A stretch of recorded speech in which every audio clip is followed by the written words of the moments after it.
খবর বিশ্লেষণ করবেন সাংবাদিক এহিয়া চৌধুরী। এহিয়া চৌধুরী, আপনাকে স্বাগত। দর্শকদের শুভেচ্ছা। প্রিয় দর্শক, প্রতিদিনের নাই আজকেও আমাদের স্টুডিওতে তিনটি পত্রিকা এসছে। জাতীয় পত্রিকা যুগান্তর, সিলেটের স্থানীয় দৈনিক সিলেট বাণী এবং দৈনিক কাজীর বাজার। তিনটি পত্রিকায় আমি শিরোনাম পড়ে শোনাবো, অতিথির কাছে আমরা বিশ্লেষণ শুনবো। প্রিয় দর্শক, অনুষ্ঠানটি আজকে সম্প্রচারিত হচ্ছে মালঞ্চ বুক সেন্টারের সৌজন্যে। মালঞ্চ বুক সেন্টার, রাজা ম্যানশন, দ্বিতীয় তলা।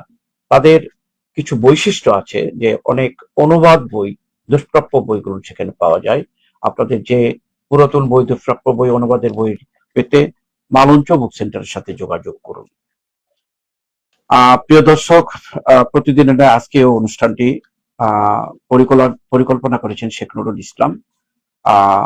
যথারীতি পত্রিকা পড়া শুরু করছি। পত্রিকা পড়ার আগে আজকে দিন তারিখটি জানিয়ে দেই। আজ মঙ্গলবার 19 মে 2026, 5 জ্যৈষ্ঠ 1433 বঙ্গাব্দ, পহেলা জিল হজ 1447 হিজরি। প্রথমেই যে খবরটি পড়ে শুনেছি, বরাদ্দের সঙ্গে খরচের ফারাক আকাশ পাতাল, পুলিশের সিস্টেমেই দুর্নীতি। এখানে খবরের কিছু দিক তুলে ধরা হয়েছে, সেটা পড়ে শোনানোর চেষ্টা করছি আমি। পুলিশে খরচের খাত ও সংকট নিয়ে একটি প্রতিবেদন। কোনো বরাদ্দ নেই, ব্যক্তিগত টাকায় ব্যবস্থাপনা করতে হয়, লাশ ব্যবস্থাপনা। মানব বহন সংকট, অধিকাংশ থানায় টহল টিমের পর্যাপ্ত গাড়ি নেই, পুলিশকে তা ম্যানেজ করতে হয়। সোর্স মানি, মাঠ পর্যায়ে তদন্তকারী কর্মকর্তা এসআই সোর্স মানির কোনো টাকা পান না। পুলিশকে যদি সৎ ও দক্ষ রাখতে হয় তাহলে আর্থিক সংকট সমাধান করতে হবে, সাবেক আইজিপি আব্দুল কাইয়ুম। পুলিশকে বাধ্য হয়েই অনেক সময় অনিয়ম, দুর্নীতির দিকে ঝুঁকে ডক্টর ইফতেখারুজ্জামান। এই মোটামুটি একটি প্রতিবেদন পুলিশের তাদের সিস্টেমের লসের কারণে দুর্নীতিতে লিপ্ত হচ্ছে বলে ব্যাখ্যা করা হয়েছে এখানে। অন্য খবর, সেমিনারে বিশেষজ্ঞরা দ্রুত চিকিৎসায় হাম নিয়ন্ত্রণের প্রধান উপায়। হাম নিয়েই এখন সারা দেশ টপ অফ দ্য কান্ট্রি এখন চলছে আর কি, মৃত্যুর সারি সারি যেন শেষ হচ্ছে না। গ্রাফিতি মুছে ফেলা নিয়ে চট্টগ্রামে দিনভর উত্তেজনা। সিএমপির নিষেধাজ্ঞা অমান্য করে গ্রাফিতি আঁকতে গিয়ে এনসিপির কর্মীদের সরিয়ে দেওয়ার চেষ্টা পুলিশের। ধানমন্ডির ধস্তাধস্তির সময় দুজন রাস্তায় পড়ে যান। সোমবার চট্টগ্রামের একটি দৃশ্য দেখানো হয়েছে, দুইজন কর্মী পড়ে আছে এখানে। কেনা হচ্ছে 14,000 কোটি টাকার তেল। জুন থেকে আগস্ট 3 মাসের জন্য 9,30,000 টন ডিজেল এবং জেট ফুয়েল কিনতে যাচ্ছে সরকার। এতে সরকারের ব্যয় হবে প্রায় 14,000 কোটি টাকা। তবে মধ্যপ্রাচ্য যুদ্ধের কারণে জাহাজের ভাড়া এবং ইত্যাদি সহ শুধু জাহাজের ভাড়া দিতে হবে 700 কোটি টাকা। অভিজাত এলাকায় বাসিন্দারা আসছেন কর নজরদারিতে। আসলে তো আগে ব্যবসায়ীদের কর হতো, এখন অভিজাত এলাকায় যে বসবাস করবে তাদেরও করের মধ্যে আনা হচ্ছে। আরো খবর, এখানে আর কোনো খবর নেই, বিজ্ঞাপন দিয়েই শেষ করেছে যুগান্তর। আমরা জাতীয় পত্রিকা শেষ করার আগে বিশ্লেষণ শুনবো আমরা। বিশেষ করে যে কেনা হচ্ছে 14,000 কোটি টাকার তেল, এটাও একটা ইম্পর্টেন্ট খবর। পুলিশের সিস্টেমেই দুর্নীতি, বরাদ্দের সঙ্গে খরচের ফারাক আকাশ পাতাল, দুটা নিয়ে আলোচনা করতে পারে। আসলে পুলিশ বিভাগ আমাদের দেশের আইন শৃঙ্খলা পরিস্থিতি ব্রিটিশ পিরিয়ড থেকে শুরু করে বাংলাদেশ, পাকিস্তান বিভিন্ন পিরিয়ডে পুলিশের কিন্তু আইন শৃঙ্খলা নিয়ন্ত্রণে গুরুত্বপূর্ণ ভূমিকা রাখে। লক্ষ্য করে দেখবেন পুলিশ বিভাগের যে স্বচ্ছতা, আমরা অনেকে বলি পুলিশ দুর্নীতি করে, ঘুষ খায়, আসলে এটা ধারণা বলা ঠিক না। সিস্টেম লসের এই জন্য ঘটনা, যেমন একজন লোক নিহত হলো, পোস্টমর্টম, এই পরিবহন খরচটা পুলিশকে বহন করতে হয়, কিন্তু তাদেরকে এই যে বহনের খরচটা কিন্তু সরকার থেকে দেওয়া হয় না। ঠিক একইভাবে টহলে যাবে, টহলের সরকারি গাড়ি খুব কম থাকে, যার জন্য তারা রিকুইজিশন করে গাড়ি নিতে হয়, কিন্তু গাড়ির তেলটাও পুলিশের পকেট থেকে দিতে হয়, কিন্তু টাকাটা দিবে কে? বাধ্য ওই তাদেরকে আমরা দক্ষতাটা বলি দুর্নীতি। আসলে কিছু কিছু সময় বলে দেওয়া হয় যে আপনারা কোর্সের পয়সা দিবেন, ওই যে গাড়ি যাবে, গাড়ির পয়সা দিবে। ঠিক একইভাবে আমরা যদি প্রত্যেকটা স্তরের পুলিশের বিভাগের বিভিন্ন বিভিন্ন বিভাগে তাদেরকে কনভেন্সের ব্যবস্থা করা হয়। রেশনিং সিস্টেম ভালো আছে, খারাপ না, কিন্তু বেতনটাও খারাপ না। কিন্তু এই যে বিভিন্ন প্রাইভেট বিভিন্ন হঠাৎ একটা আসলে যে ঘটনা ঘটে যে পুলিশ তাদেরকে যেতে বাধ্য, গাড়ি জায়গা চিন্তা করে আশেপাশে তখন বাধ্য হয়ে রিকুইজিশন করে নিতে। তখন গাড়ি মালিকরা বলে যে পুলিশ এসে রিকুইজিশন করে ফেলে। দুইটা পার্ট আছে, রিকুইজিশন করে ফেলে, কিন্তু রিকুইজিশন তো করে, কিন্তু এর একটা সিস্টেম আছে। রিকুইজিশন গাড়িটা আমার বিভিন্ন সময় তাদের একটা সিস্টেম আছে যে 3 মাসের কিন্তু তাকে রিকুইজিশন করা হবে না। কিন্তু আমরা বলবো গাড়ি একবার করলে 3 মাসের মধ্যে সেটা নাই, আপনার রিকুইজিশনের পয়সাটা কি দিবে? জ্বালানিটা আমার পুলিশ থেকে দেয়, জ্বালানিটা পুলিশের পকেট থেকে, কিন্তু এই টাকাটা তো সরকার দিচ্ছে না। তো বাধ্যতামূলক পুলিশকে দুর্নীতি করতেই হবে। কিন্তু এই যে আমরা বলি যে পুলিশ দুর্নীতি করে, কিন্তু আমরা আশা করব বর্তমান স্বরাষ্ট্রমন্ত্রী, বর্তমান নির্বাচিত সরকার এই সিস্টেমটা যাতে কিছু পরিবর্তন করে।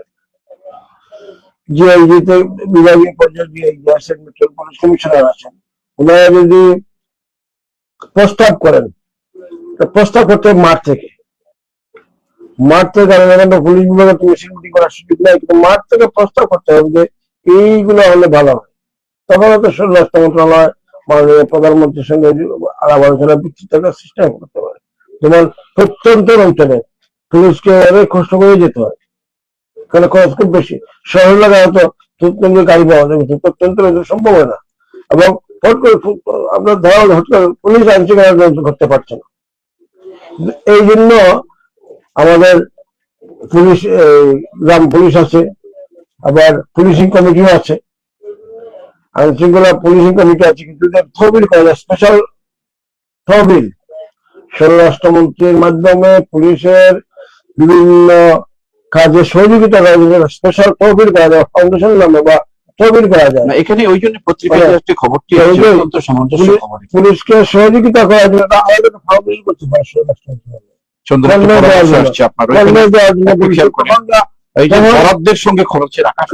তখন আমরা আশা করবো তখন পুলিশের সত্যতা ফিরে আসবে। বারবার একটা কথা আছে, পুলিশ ঘুষ খায়, এই শব্দটাই নিষিদ্ধ হয়ে যাবে। অনেক অনেক ধন্যবাদ। আশা করবো এখানেও সেই রকম একটি কথা আসছে, তুলে ধরা হয়েছে। সাংবাদিকের চোখে যেটা আসছে সেই কথা বলেছেন যে এটা দুর্নীতির তখনই হয় যখন তাদের এই টাকার সাথে মিলে না, তখন দুর্নীতিতে যায় তারা। আশা করি পত্রিকায় এসছে, সংশ্লিষ্ট যারা দায়িত্বশীল আছেন সরকারের স্বরাষ্ট্র মন্ত্রণালয় থেকে এটা যথাযথ ব্যবস্থা নেবেন। কেনা হচ্ছে 14,000 কোটি টাকার তেল, এবং এখানে 700 কোটি টাকা হচ্ছে শুধু ভাড়াতে যাবে আর কি। এই তেল কেনার ব্যাপারটা পত্রিকায় আসছে, এটা নিয়ে কোনো আসলে আছে কিনা? ইরান যুক্তরাজ্যের যুদ্ধের কারণে তেলের সংকট বিরাজ হয়ে যায়, তখন মুসলমানটা বন্ধ ছিল, এখন হয়তো এটা হবে কার্যক্রমে। আর আমার তেল সংকট মোকাবিলার জন্য সরকার উদ্যোগ নিয়েছেন, কিন্তু এই প্রভাবটা সাধারণ ক্রেতাদের মধ্যে পড়বে। জুনে বাজেট আসবে, বাজেট কোন পর্যায়ে আসছে বলা যাচ্ছে না। এই তেলের সঙ্গে আরেকটা আছে, আমাদের মোটর সাইকেলে এই কর বাড়িয়ে দেওয়া হচ্ছে। কর বলতে মোটরসাইকেলে কোনো কর ছিল না, এবং তার দ্বিগুণের চেয়ে বেশি হবে।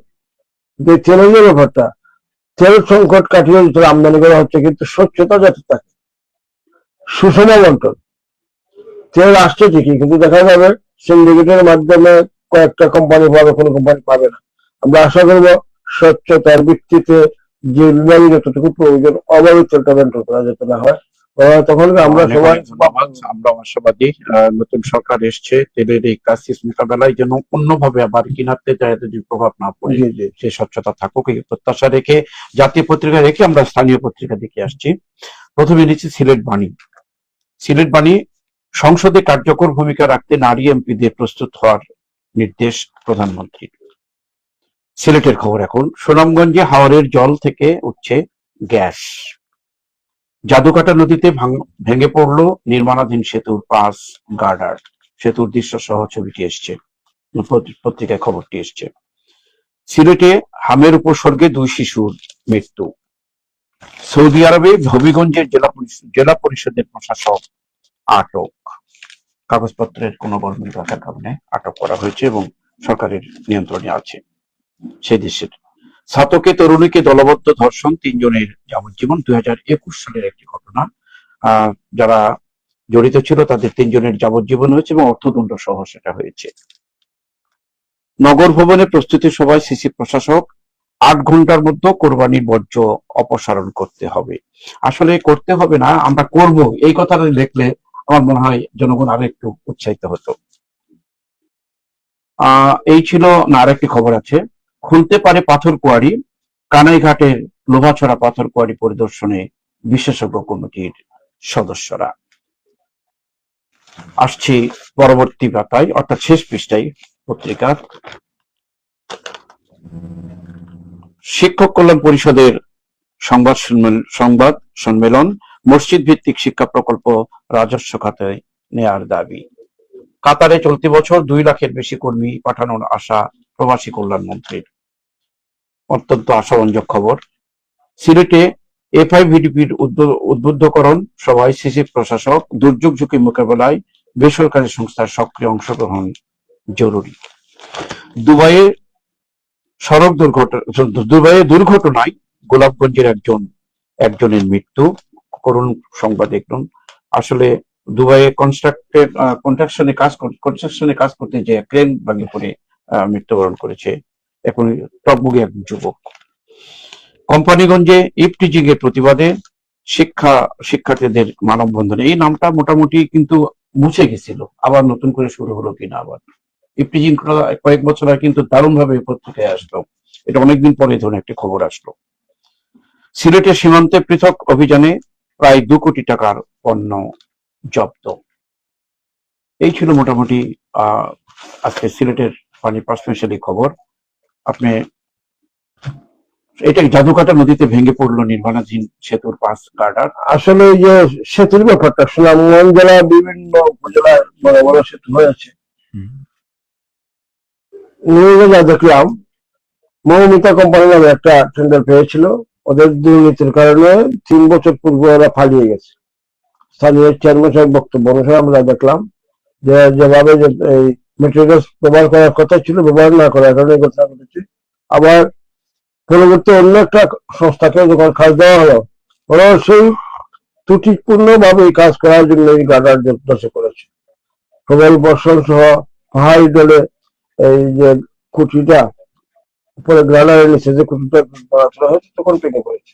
এবং আমরা আশা করবো এই যে দুর্নীতির বিরোধী যে ভাব, এবং আমরা দেখছি বিভিন্ন সরকারি কাজে এইভাবেই হয়, আমরা আশা করবো স্থানীয়ভাবে এবং প্রশাসনকে তদারকি নিয়মিত রাখলে কিন্তু দুর্ঘটনা করতো না।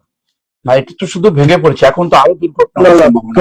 তদারকি যদি পর্যাপ্ত কাজের সঙ্গে তদারকি রাখা যায়, যে বালু খুঁটি দেওয়ার রড কি পরিমাণের রড ব্যবহার করা হচ্ছে, কোন মাপের রড ব্যবহার করা হচ্ছে। আসলে আমরা কিন্তু খাস মধ্যবর্তী পরিদর্শনে যাওয়া হয়, ঠিকাদারা নিয়ে সার্কিট স্যার পরিদর্শন করে সাইন করেন, তখন বিরোধী স্যার সাইন করার আগে যদি স্যার ভালো করে পরিদর্শন করেন তাহলে কিন্তু এরকম দুর্ঘটনা ঘটছে না। আমরা আশা করবো শুধু এই জাদুঘরের নদীর গাড়ার বেরিয়ে রয়েছে না, বাংলাদেশের বিভিন্ন অঞ্চল বা সিলেট জেলাতে কয়েকদিন আগে দেখলাম বাগাসড়কের কাজ হচ্ছে, বালু আর টুকরো টুকরো পাথর 3 মাইল 4 মাইল লাইভে দেখলাম। এটা বেশি দিন করবে না, কাজে পাথর যে পরিমাণ দিচ্ছে না। আমরা আশা করবো সরকারি কাজের সূত্রটা আসলে এবং বিভিন্ন সরকার মাঠে যাবে,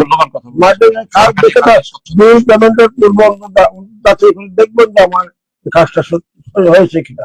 সরকার তো প্রতিনিধিত্ব আপনি করছেন, আর যদি মাঝে মধ্যে জনগণ বাধা দেয়, বলা হয় কাজ করতে বাধা দেয়, মামলা হয়ে যায়। দুর্নীতি বিরোধী কথা বলে তাকে চাঁদাবাজির মামলা ঢুকিয়ে দেওয়া হয়। ঠিকাদার এবং প্রশাসন মিলেই খবরে চলে যায়। জাদুকাটা নদীর ভেঙে পড়া নির্মাণাধীন এটা একটা উদাহরণ হবে, এই উদাহরণ থেকে যেন আর কথা নয়। গতকালকে মাথাভাঙ্গা নদী একটা চুয়াডাঙ্গা, এটা নিয়ে একটা নিউজ, আজকে জাদুকাটা নদী। নামগুলো কিন্তু শুনতে ভালো লাগে, জাদুকাটা, মাথাভাঙ্গা ইত্যাদি নদীর নাম। সব থেকে দুঃখজনক নিউজ হলো আমাদের হবিগঞ্জের জেলা পরিষদ প্রশাসক সৌদি আরবে ধরা গেছে। জেলা পরিষদ প্রশাসক বড় ব্যবসায়ী, আমি নিউজে দেখলাম গতকালকে, বড় ব্যবসা প্রতিষ্ঠানের মালিক এবং বিভিন্ন সংস্থাতে কাজ করেন। এবং সিভিলে যখন যাবেন তখন কাগজ আছে, একটা কাগজ নিয়ে জাল করে জাল কাগজের জন্য আটক করা হয়েছে এবং হাইকোর্টের চেষ্টা করার জন্য তাকে কারাগারে প্রেরণ করা। আমরা আশা করবো এমন এক ব্যক্তিকে আমরা আশা করবো যখন এরকম গুরুত্বপূর্ণ ব্যক্তি দায়িত্ব নেবেন, এই অপকর্ম থেকে আপনারা বেরিয়ে আসুন। আপনাদের কাছ থেকে আমরা দেশের প্রজন্ম শিখবে। কিন্তু আমরা কি দেখলাম, আমরা জাতিকে কলঙ্কিত করলেন। আসলে এটা এতে যে আমরা বের হয়ে আসছি, দেশের দেশের দেশের জন্য হয়েছে। আরেকটা নিউজে দেখলাম, আরেকটা সিলেটের আরেকটা খবর আছে যে সুনামগঞ্জের আপনার হাওরের এলাকার কথা, হাওরের জল থেকে এখন গ্যাসের সন্ধান। এই গ্যাসটা আমাকে, এই গ্যাসটা বিলন হচ্ছে, এই গ্যাসটা আমাকে ঠেলা ঠেলা নিয়ে চলে গেল, ঠেলা ঠেলা। এটা পরিত্যক্ত হয়েছে, এখনো বাড়ি ঘরে মানুষ বিভিন্ন বাড়ি ঘরে গ্যাস দিয়ে আগুন লাগে, কিন্তু এই ঠেলা ঠেলাকে এই খোলা করে কোনো ব্যবস্থা নেওয়া হচ্ছে না। এবং সুনামগঞ্জের হাওরের বিভিন্ন এলাকায় কিন্তু এরকম এই উদ্যোগ নেওয়া হচ্ছে। গ্যাস নির্বাচন সরকার ভালো করে পরিকল্পিত প্ল্যান নেই। যেমন ঠেলা ঠেলা যখন এই দুর্ঘটনা ঘটে, জাফর সাহেব কিনা সুনামগঞ্জের ডিসি সাহেব মেসেজ আসলো, তৎকালীন সময় উপদেষ্টা ছিলেন আমাদের এই একটা পত্রিকার বড় মালিক, উনি ছিলেন উপদেষ্টা যার খালেদা জিয়ার।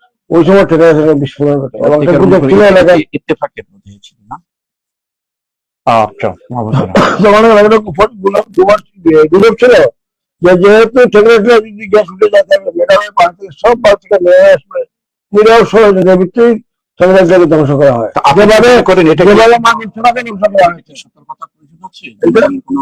আবার উপজেলা নির্বাহী কর্মকর্তা ওনার বক্তব্য বলেছেন, আমি মেসেজ পেয়েছি এবং উদ্বোধন কর্তৃপক্ষ বলেছি যাচাই বাছাই করে আমরা দেখবো যে এটা কি করা যায়। যদি সিলেটের আরেকটি খবর, সিলেটের অন্য সুন্দর সুন্দর খবর আছে। কানাইঘাটে লোহাছড়া পাথর কোয়ারি পরিদর্শনে বিশেষ কমিটি, খুলতে পারে পাথর কোয়ারি। এই যে খুলতে পারে পাথর কোয়ারি, এটা নাকি আশাবাদ বলবো, কিন্তু স্বরাষ্ট্রমন্ত্রীর সভাপতিত্বে মিটিং হয়েছে, কাল কোন হবে কিনা এটা খনিজ মন্ত্রণালয় দেখবে। স্বরাষ্ট্রমন্ত্রীর নেতৃত্বে বৈঠক হয়েছে এবং কমিটি করে দেওয়া হয়েছে, সুনামগঞ্জ এবং সিলেটের কমিটি গঠন করে দেওয়া হয়েছে। ওনারা বলবেন, আমরারা বলবেন পাথর উঠবে কিনা। সাবেক মন্ত্রী বলেছিলেন ফুলের চাষ করবে, এখন যে বাগান চাষের কথা বলবেন না। যেমন আমাদের স্থানীয় এমপি, স্থানীয় এমপি মাননীয় প্রবাসী মন্ত্রী কল্যাণ এই মন্ত্রীর হয়তো জাতিসংঘ মিটিং এ গিয়েছিলেন, ওনার উপস্থিত মিটিংটা হয়েছে। আমরা আশা করবো যাতে আমলারা সঠিক তথ্য দেন। আমলাদের কারণে কিন্তু আমাদের নিরীহ মারা যাচ্ছে। আমরা বলবো সনাতন পদ্ধতিতে পাথর উত্তোলনের ব্যবস্থা করা হলে পর্যটন রক্ষা পাবে, নিরীহ মানুষ কর্মসংস্থান সুযোগ হবে, স্মাগলিং বন্ধ হবে। এই পাথরকারি বন্ধ হওয়ার কারণে কিন্তু এই যে আমরা দেখলাম কোটি কোটি টাকা জব্দ হয়েছে, পাথরকারি বন্ধ হওয়ার কারণে সীমান্তে এই ধরনের ব্যবসা সীমান্ত চলে গেছে, কর্মসংস্থান যখন হয় দেখা যায় তখন দেখছিল নিরীহ গরিব মানুষগুলোকে প্রভাবশালীরা যারা স্মাগলিং ব্যবসার সঙ্গে জড়িত, প্রভাবশালী ব্যবহার করে সেভাবে ব্যবসা জড়িত করা হয়।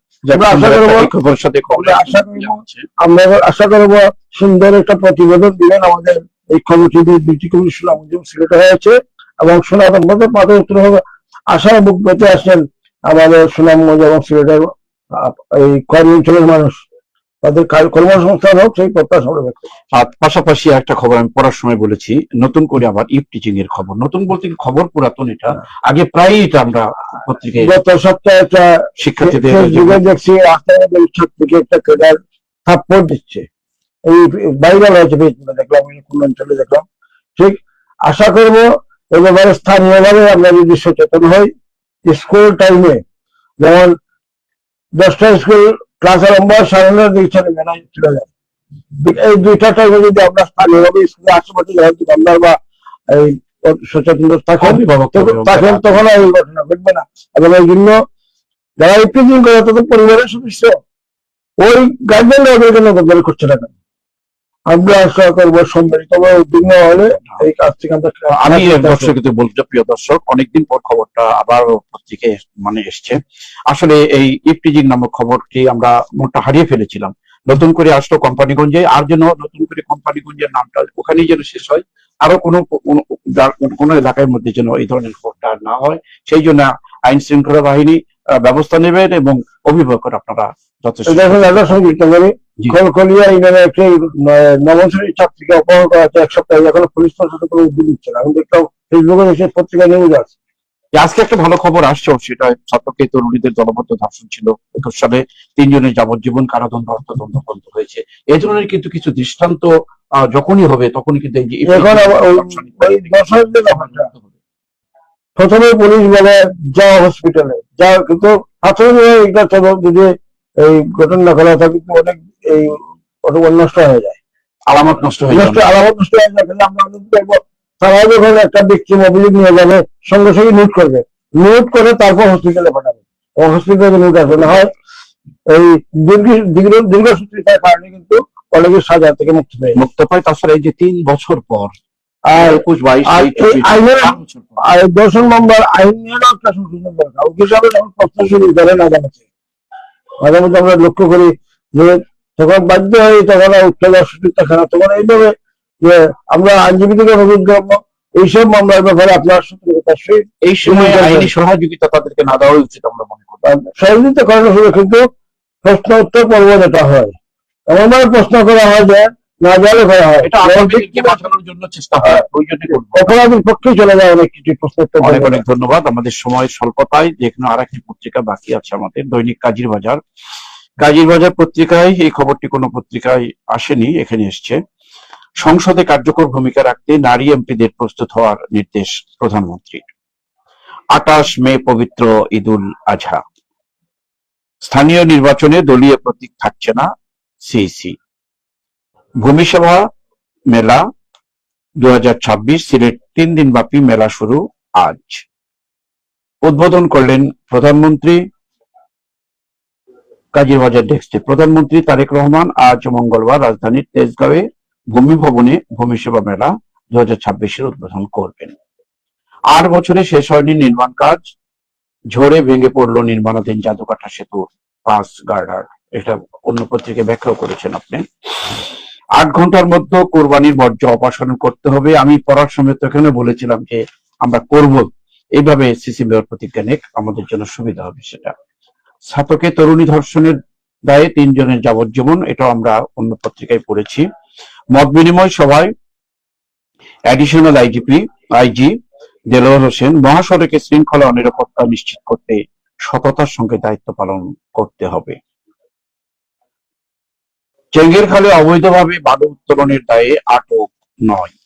মাধবপুরে তরুণীর ঝুলন্ত মরদেহ উদ্ধার। স্থানীয় নির্বাচনের কথা বলা হয়েছে আগে। আমরা কাজীর বাজারে প্রথম পৃষ্ঠ শেষ করে শেষ পৃষ্ঠায় আসি। শেষ পৃষ্ঠার খবর, বাংলাদেশ ও কাতারের যৌথ কমিটি বৈঠক। বাংলাদেশের 4 সেক্টরের কর্মী নিতে আগ্রহী কাতার। আমাদের জন্য ভালো খবর এগুলো। এবার হজের খুতবা দেবেন মসজিদে নববীর ইমাম শায়খ উজ্জাইফি। দুর্যোগে ঝুঁকি মোকাবেলায় বেসরকারি সংস্থার সক্রিয় অংশগ্রহণ জরুরি, সিসি প্রশাসক। ওসমানীনগরকে একটি মডেল উপজেলা হিসেবে গড়ে তোলা হবে। অধ্যাপক মাহফুজা হান্নান এমপি, মহিলা যে আসনের এমপি, তার বক্তব্য ওসমানীনগরকে একটি মডেল উপজেলা হিসেবে গড়ে তুলবে। মৌলভীবাজারে 2টি প্রতিষ্ঠানকে জরিমানা। মাধবপুরে পানির নিচে এলজিইডির সড়ক, চরম দুর্ভোগে এলাকাবাসী। নগরীতে 32 ঘন্টায় গ্রেপ্তার 76 জন, 176টি যানবাহনের বিরুদ্ধে ব্যবস্থা। শিক্ষক কল্যাণ পরিষদের সংবাদ সম্মেলন, মসজিদ ভিত্তিক শিক্ষা প্রকল্প রাজস্ব খাতে নেওয়ার দাবি। বিশ্বম্বরপুরে বিদেশি মাদক সহ মাদক ব্যবসায়ী আটক। মাধবপুরে কোটি টাকার বেশি চোরাই জিরা জব্দ সহ 2 আটক। এই ছিল মোটামুটি বিভিন্ন ধরনের খবর নিয়েই দৈনিক কাজী বাজার স্বাধীনতা পত্রিকা। এখানে যেহেতু একটা প্রধানমন্ত্রীর একটা খবর, সংসদে কার্যকর ভূমিকাটা তার জন্য নারী এমপিদের প্রস্তুতি হওয়ার নির্দেশ প্রধানমন্ত্রীর। প্রধানমন্ত্রী যে নির্দেশটি দিয়েছেন, এখানে বিশেষ করে যে নারী আসনে যে সংরক্ষিত আসনে সংসদ সদস্যদের প্রশিক্ষণের ব্যবস্থা নিতে হবে। পাশাপাশি ওনাদের যে বরাদ্দ দেওয়া হয়, বরাদ্দ সঠিকভাবে ওনারা বন্টন করতে পারেন, এরপরে তাদেরকে একটা নির্দেশনা দিতে হবে সংসদীয় কমিটির মাধ্যমে। এবং আমরা আশা করবো মহিলা সংরক্ষিত আসনের নারী এমপিরা ওনারা নিজ এলাকার গুরুত্বপূর্ণ ভূমিকা। এখানে তো আমরা দেখেছি, মনে করেন এখানে যে আজকের পত্রিকা যেটা এসছে যে ওসমানীনগরকে একটি মডেল উপজেলা হিসেবে, এটা সংরক্ষিত মহিলা আসনের এমপি। এখন এখানে তো নির্বাচিত এমপি একজন আছেন,